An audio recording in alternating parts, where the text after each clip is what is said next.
Hi.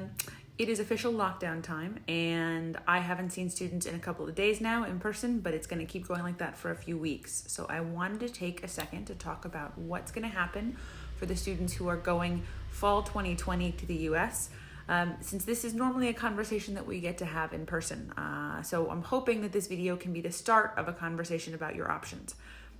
There's some new information coming out about how schools are going to help international students who are planning to come to campus fit into the new situation that we have. All of this is really dependent on not only the health situation here in Vietnam, but also the health situation in the US. So a lot of it we're still watching and dealing with hypotheticals, but I did want to talk about them a little bit.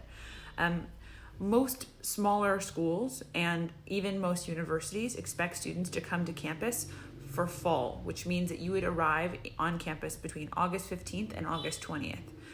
Normally, that is a fully demanded, no exceptions made, you have to be there if you're starting rule. But that is definitely not going to be something that they hold on to as tightly this year. So if school starts on time in person, and for some reason you can't get to campus until a week or 2 weeks or even a month later, I'm expecting most schools to be entirely accommodating of that and to help make sure that you transition onto campus whenever you are able to. So that's the first option.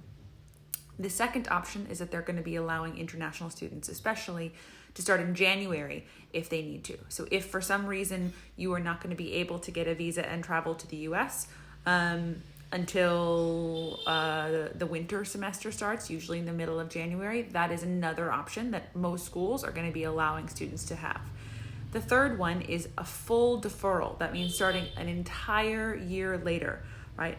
I think this is the least ideal of the options because it does put your long-term plan back a year. But if health issues in the US are still major, or there's a serious epidemic that's been continuing here in Vietnam, you do have the possibility of holding on to your current offer and the financial aid that came with it and deferring and starting 1 year later. So if that is a thing that you want to talk about, we can also go into that. I will also say that if the health situation in the US does not improve, most schools are going to have an online option for the fall. And even if that is happening, you're allowed as a student to push back your start date if you don't want your classes to start online. I would recommend that if your school does that it be something that you seriously consider, because the classes online will still be video conferencing. You'll get some of your credits out of the way. There'll be the sort of beginner level classes that kind of get everything started. And I think it would be better than pushing off your beginning. But this is sort of why I wanted to take a chance to introduce the different possibilities to you as a way of getting a conversation started. If you are having any concerns about how your specific school is handling things, or you're choosing between two schools and you want to think about how each of them is going to handle it, please reach out to me. I can help you ask the right questions. We can contact your school and figure out what their plan is. Or if it's an answer I already have, I can tell you what options they have already set up. So please reach out to me, and I hope to talk to you soon.